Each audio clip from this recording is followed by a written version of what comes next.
I haven't posted in a minute, boys, but we are so back. I finally smoked my exams, and now we are back to our YouTube journey. Yeah, I remember my password for my YouTube account. Don't worry, I remember. So this video is the mystery of the greatest heist in American history. So this heist occurred in America. This video is from Zofry. I am sorry if I mispronounced that, but let's get into it. January 17th, 1950. January 17th, 1950. Isn't that like almost 76 years ago? Seemingly ordinary night in Boston. Beneath the surface, 11 men, driven by greed and ambition, pulled off the crime of the century. One of the most meticulously planned robberies in U.S. history. In less than 35 minutes, they would vanish. I feel like there's been more robberies in the 19th century. Like, robberies were more common in the 19th centuries as compared to the 20th century.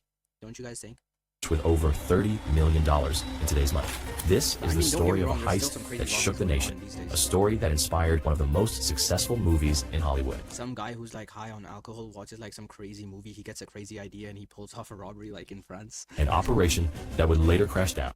All because of a single man with a grudge. This is the story of the Great Brinks robbery, the real Ocean's 11.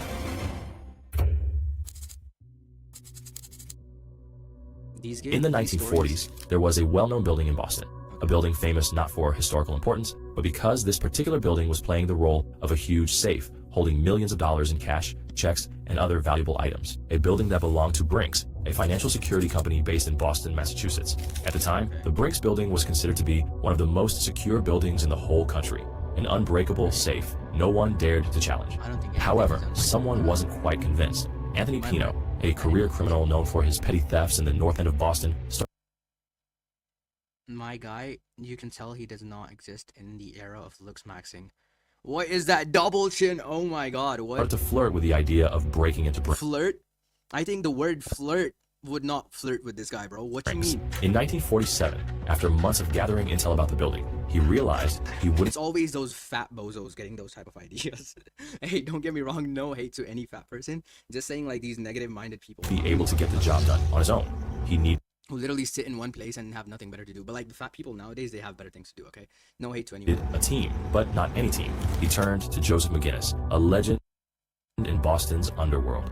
A man who commanded respect and knew the city's dark corners like the back of his hand. They needed muscle, so they brought in Joseph Specs O'Keefe and Stanley Gusciora. Muscle?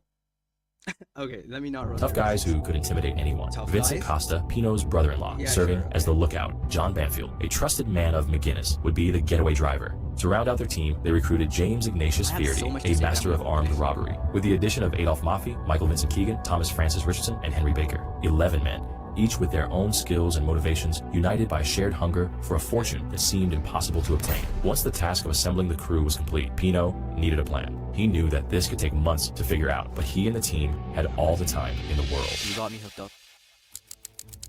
A meticulous plan. The crew's plan needed to be perfect, a quick in and out with no evidence behind. But chat, in the end of the story, he's gonna explain what they did wrong as to why they got caught. So while watching the story, you guys have to try to guess with me as like any like drawbacks of their plans, okay? The perfect plan must involve carefully executed steps, from observation all the way to reliable alibis. The months leading up to the robbery were a blur of careful planning. Pino studied the schedules, the shipments, the daily routine, even the way the lights flickered on and off. His biggest challenge? The money was on the second floor, guarded by 5 locked doors. But Pino had a plan. He and his crew broke into the building after hours, stealing one lock cylinder at a time. Chat, be honest with me. If you were in a bank and this guy with a double chin, like what he showed earlier, he walks in and he's like, hands in the air, are you gonna take him seriously? I feel like I might start laughing. That might cost me a bullet or two. But I'm gonna start laughing. Oh boy. They used these stolen cylinders to make keys, then carefully replaced the originals, leaving no trace of their intrusion. They even stole a green 1949 Ford Stake body truck, serving as their escape vehicle. They spent November and December perfecting their getaway route, practicing until every turn and stop was ingrained in their minds. They even designed their disguises, navy peacoats, gloves, chauffeur's caps, and rubber Halloween masks that completely hid their faces. They made several attempts, getting close, but always pulling back, waiting for the perfect moment. Finally, on January 17th, 1950, they were ready. Okay, with those goblin masks, great. A perfect. The crew met in Roxbury, loaded into the truck, and drove towards their target. Inside the Brinks depot, the crew moved with precision. They forced the employees to the ground, tied their hands, and taped their mouths the shut. guards. In just 35 minutes, they had emptied the vault, filling bags with $1.5 million in cash. I didn't get much detail on what they did right now. It was just simply them walking in, grabbing the money, and walking out. So I really didn't spot any drawbacks or like any. They vanished into the Think night, they messed- following their carefully planned escape route. Costa fled in a stolen sedan. Gigan established his alibi. Pino and Firety quickly disappeared to create their own, and Banfield disposed of the truck, leaving no trace of their crime. They had pulled off the perfect heist, or so they thought. The federal statute of limitations was just 3 years, but the state statute was 6. If they could just outlast that 6-year window, the money would be theirs, and they could never be brought to justice. The clock was ticking. The aftermath. The sirens went off, and within minutes of the robbery, police officers and FBI Wait, so in the 1900s, were people really dumb enough to like keep money in a place, like millions of dollars in a place, and not hire guards? I feel like that's kind of stupid, but I don't know why they wouldn't do that. special agents descended upon the Brinks building. But they were met with a chilling silence. The terrified employees couldn't offer any useful information. They said the robbers were professionals. Their movements were studied and almost What is wrong with this guy's eyelashes, bro? It's as if he tried to replicate. And what is with those eyebrows, bro? Nah, hell no. If I see this guy, I'm genuinely going to be intimidated, bro. robotic. They spoke very little, only leaving behind a mask, tape, Wait, that was a mask? Oh, okay, then never one mind. discarded hat. However, one employee did mention 4 guns, providing a serial number for one. The authorities had a starting point. 2 weeks later, How on earth did bro get the serial number of a a gun? group of boys playing near the Mystic River found one of the stolen guns, rusted and useless. The next day, another gun was found by a police officer, which also turned out useless due to its terrible condition. They began interviewing potential leads, along with past and present Brinks employees. Wait, so is like a serial number of a gun like associated to the person who's licensed it? So like if you take the license number of a gun, you can find the person who owns it? Is that I have no clue about that. Brinks even offered a $100,000 reward for information. 100K for just info? Try to guess how much they actually took away in the robbery. Finally, people started talking. One witness described a green Ford truck with a canvas top parked near the Brinks building the day of the heist.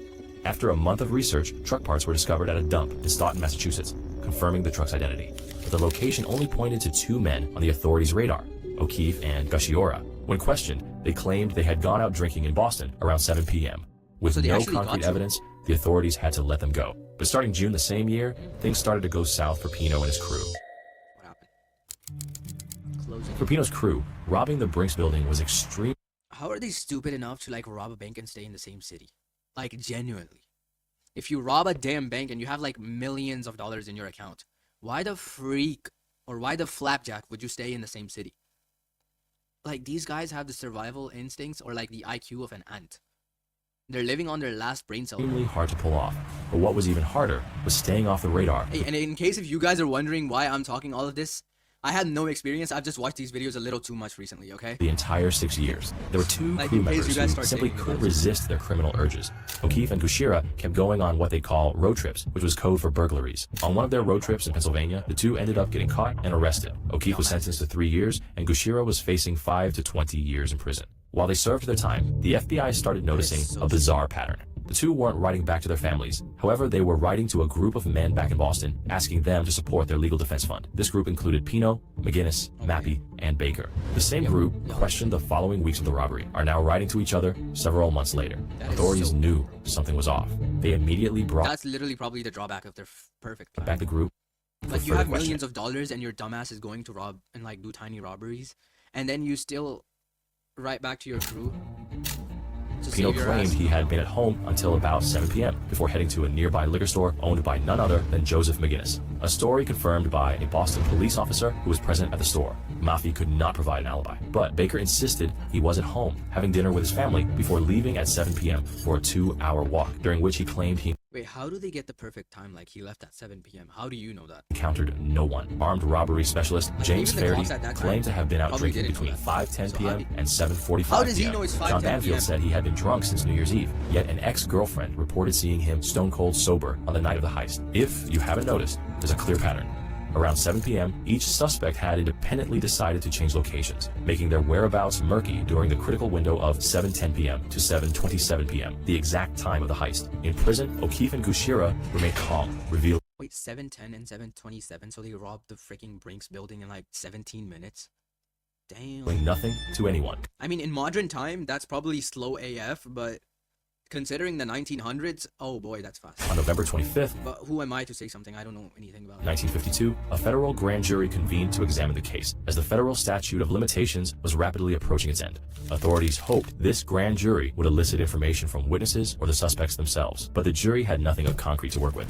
By January 1953, 3 years after the heist, the jury concluded there wasn't enough evidence to arrest anyone. Pino's crew were safe, but they still had 3 more years to go.